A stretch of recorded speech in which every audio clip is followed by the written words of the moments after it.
Di sebuah kerajaan yang damai, hiduplah seorang ibu bersama dua putrinya, Sri Tanjung dan Sekar. Tapi kedamaian itu buyar dalam sekejap, ketika musuh menyerbu tanpa peringatan. Sekar, Sri Tanjung, kalian harus pergi sekarang. Ibu, bagaimana dengan ibu? Jangan khawatirkan ibu, yang penting kalian harus pergi sekarang. Tapi ibu tidak ikut. Ibu akan menyusul, nak. Pergi sekarang. Mereka berlari sejauh yang mereka bisa, tapi hutan tak punya ujung, dan musuh masih mengintai. Di sana, Sekar membuat keputusan yang paling berat dalam hidupnya. Kakak, kita harus kemana sekarang? Adik, kita harus berpencar sekarang. Dengarkan aku. Kalau kita tetap bersama, musuh akan lebih cepat menemukan kita. Kau pergi ke timur, aku ke barat. Salah satu dari kita pasti selamat. Tapi kakak harus janji kita akan bertemu lagi. Iya, kakak janji. Sri Tanjung melangkah sendirian, lelah, takut, kehilangan arah. Tapi di hutan yang sama, semesta sedang mempersiapkan sesuatu untuknya. Aku harus kemana sekarang? Hei, kau baik-baik saja. Istanaku diserang, aku terpisah dengan keluargaku. Aku tidak punya tempat untuk pergi. Ikutlah denganku dan jadilah istriku. Kau akan aman bersamaku. Sejak pertemuan itu, Sidopekso dan Sri Tanjung resmi dipersatukan dalam ikatan pernikahan. Seolah-olah semua yang telah mereka lalui terbayar di hari itu.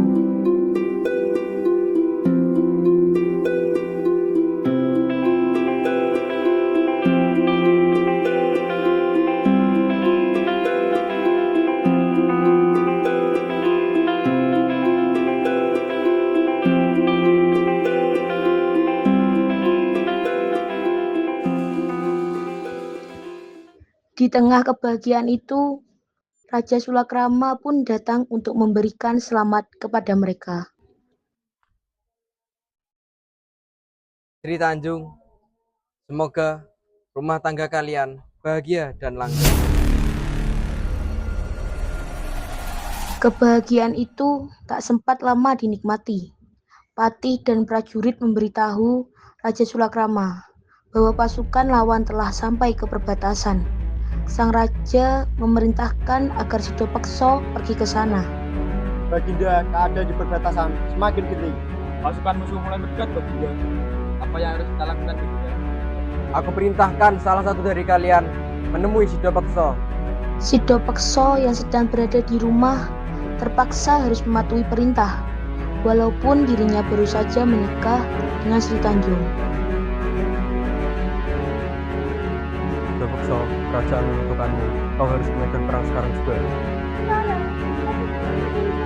Aku tak, tapi ini aku berjanji untuk dilarang.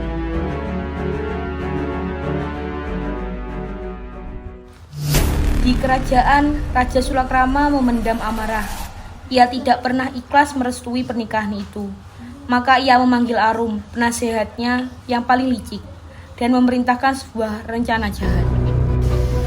Aku ingin kau menyamar sebagai Sekar, kakak Sri Tanjung. Pergi temui dia. Bawa selendang ini. Selendang dari kerajaan lawan, Baginda. Berikan itu padanya. Tanamkan kesan bahwa ia berhubungan dengan pihak lawan. Lalu sebarkan berita itu. Dan pastikan Sidopekso mendengarnya. Baik, akan hamba laksanakan, Baginda. Arum pun menjalankan rencananya.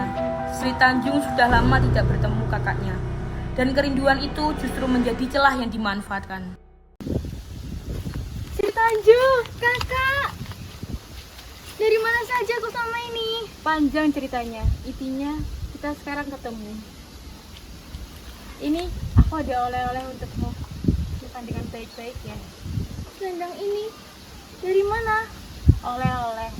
Bagus kan? Simpan saja di kamarmu. Terima kasih, Kak. Setelah misi pertama selesai, Arum bergerak ke langkah berikutnya. Ia menyebar racun dari mulut ke mulut, kepada dayang, kepada rakyat, dan bahkan langsung ke telinga Sidopekso.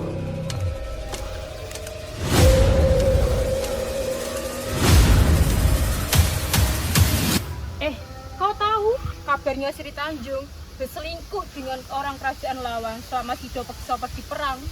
Selingkuh? Maksudnya apa? Sebarkan saja fitnah ini.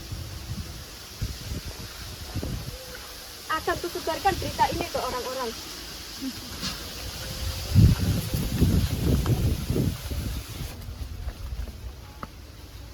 Hei, katanya Sri Tanjung selingkuh dengan orang di kerajaan lawan. Kau tahu berita itu dari mana? Hah, benarkah? Jangan asal bicara. Tapi aku juga sudah dengar berita itu. Kasihan ya Sido Pekso. Semoga ini ya salah paham. Setelah ini akan aku beritahu Sido Pekso dan misiku akan selesai. Sido Pekso, aku ingin menyampaikan sesuatu yang berat. Ada apa? Ini tentang Sri Tanjung. Selama kau pergi perang, dia berselingkuh dengan kerajaan lawan. Tidak mungkin. Siapa yang bilang? Kalau kau tidak percaya, pergi saja di kamarnya dan lihat ada selendang tas lawan di sana. Ini bukti yang tidak bisa dibantah. Sido Pekso, apakah kau percaya itu? Aku tidak percaya. Aku akan melihatnya sendiri. Sido Pekso pulang, tapi bukan dengan pelukan. Ia pulang membawa amarah yang sudah terlanjur menyala. Dan Sri Tanjung yang menunggu setiap hari tidak menyangka inilah yang akan ia terima. Tanjung, Kakanda, kau sudah pulang? jawab aku. Apakah kau mengkhianatiku? Tidak mengerti. Lalu, mengapa selendang kerajaan lawan di sini? Untuk bukti bahwa kau selingkuh. Itu dari Sekar, kakakku. Dia datang ke sini saat kau pergi dan memberikan selendang itu seperti oleh-oleh. Aku tidak tahu ini dari pihak lawan. Kakakmu ada di sini. Lalu mengapa tidak ada yang tahu? Kata-kata tidak lagi cukup. Sri Tanjung tahu itu. Maka ia mengajak Sido Pekso ke tepi telaga. Hanya mereka berdua di bawah langit yang sunyi. Di sana ia memilih jalan yang paling menyakitkan. Kakanda, jika kata-kataku tidak cukup untukmu, maka biarkanlah alam yang membuktikannya. Tanjung, apa yang kau lakukan? Jangan! Jika aku berselingkuh, biarkanlah air ini berbau dan menjadi racun. Jika aku setia, biarkanlah air ini menjadi harum. Dan itu akan menjadi bukti yang tidak bisa didustakan.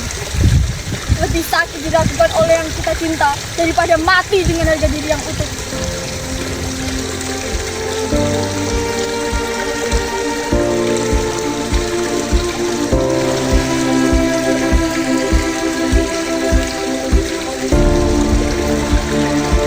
Alam pun berbicara.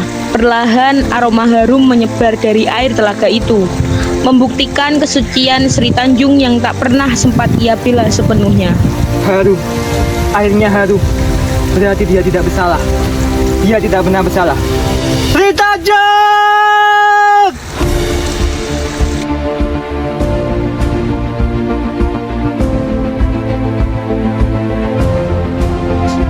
Sejak itu, air di tempat itu tidak pernah berhenti semerbak harum, dan orang-orang menyebutnya Banyuwangi.